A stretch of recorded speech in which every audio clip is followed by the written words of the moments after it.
Hey guys, it's Nana, and today I'm going to be talking about what I read in December. So December ended up being a really great reading month for me.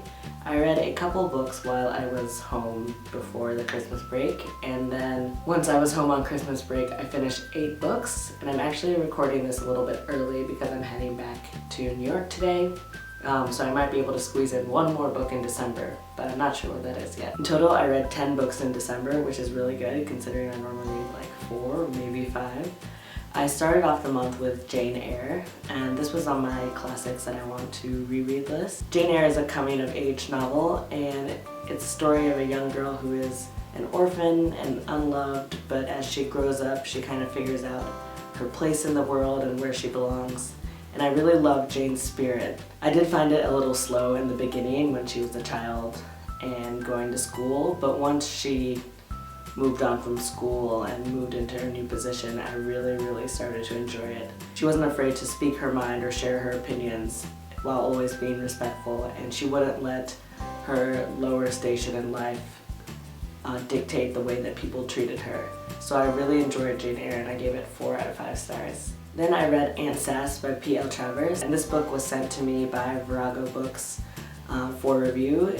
I won it in a Twitter giveaway, which was really awesome. This is the same author that wrote the Mary Poppins stories, and Aunt Sass was the basis for some of the Mary Poppins stories. So I thought it would be really fun to read that, and I thought it would be the perfect Christmassy read because they're Christmas stories. It was a very quick read, but I really like the character of Aunt Sass. She's kind of a no-nonsense lady, and she can seem strict at times, but really underneath she has a heart of gold. So I thought her story was pretty humorous. And then there are also 2 other stories in the collection. It was interesting to get a peek into the author's life and see some of the people that influenced her. So I don't have any of these books with me because since I was traveling I decided just to take my iPad to save space. So I read most of these on my iPad. And the book I read on the plane coming to California was The Fever by Abbott. In a small town, a mysterious epidemic breaks out, but it's only affecting young teenage girls, and everyone in the town is sort of worried and no one really understands what's going on. I thought the story was really interesting to see how something starts small and sort of the panic and paranoia spreads and sets in. I think I was slightly disappointed about the way it all came together in the end, but overall I still really liked it, and I gave it 3 out of 5 stars. The next few books I read were for the Christmas Booktubeathon, and I just came this close to finishing. On the last day I had about 60 pages of my 3rd book to go, but then I fell asleep, so I didn't quite read 3 books in 3 days, but I was almost there.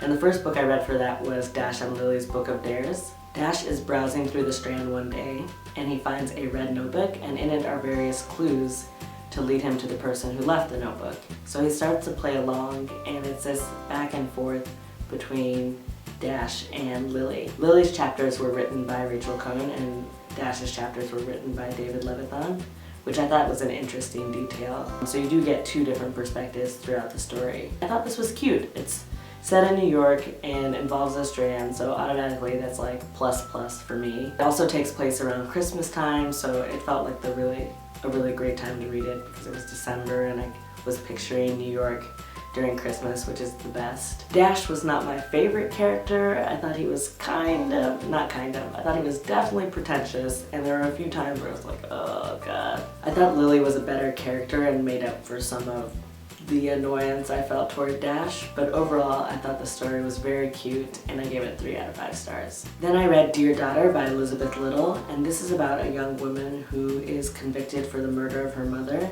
and 10 years later she gets out on a technicality. She wants to figure out if she actually murdered her mother because she can't quite remember the night of the crime. She's released from prison and sets out to discover what exactly happened to her mother. I liked the way the story unfolded, and you got to learn more about the character and her mother's past and her own past.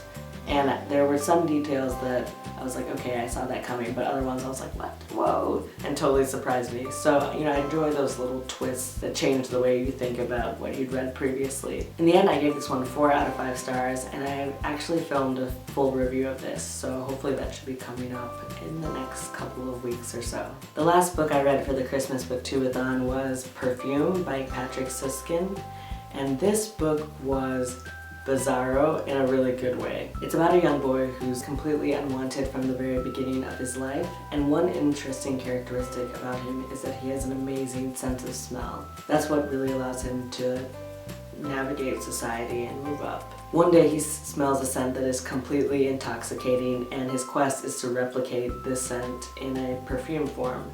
And that smell that he smells is the scent of a young virgin. It's interesting because this character is kind of amoral and has no remorse, so he'll do anything that it takes to get what he wants. It was very different from anything I've read recently, and that made it really fun and interesting to read. I was never quite sure where the story was going, and I definitely did not predict the ending. I gave that book 4 out of 5 stars. Next, I read The Winter People by Jennifer McMahon, and this is set in a small town in Vermont, I want to say. It's kind of a ghost story thriller. There are these creatures called sleepers, and basically what they are dead people who've been brought back to life. There are a few different segments and characters. Part of it is set in 1908 and follows one character, and then there are a few characters in the present day, and eventually their stories overlap and intersect. It's about love and loss and family and wanting to hold on to someone so much that you'll do anything to bring them back. I thought the writing was good, and I did feel connected to one of the main characters, but not so much with the other ones. So, as the book was kind of wrapping up, I did want to know what happened to one particular character, but I was kind of like, meh, about the other few. So I thought it was good, and I gave this 3 out of 5 stars. The last few books I read were part of the Selection series by Kiera Cass. So the first book is The Selection, then The Elite, then The One. These books.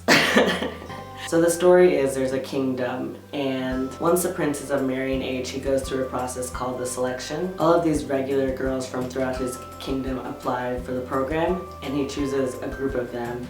And out of that group, one of them will become the next queen of the kingdom. So I think on the back it says like a little bit Hunger Games, a little bit Bachelor, and don't really see the Hunger Games because it's nowhere near as vicious or violent, but totally see The Bachelor where it's like, oh, the guy has to choose and which girl will take home the rose. I'm just gonna talk about the books as a whole without giving anything away. In the beginning, I was kind of intrigued, but there are so many problems with these books.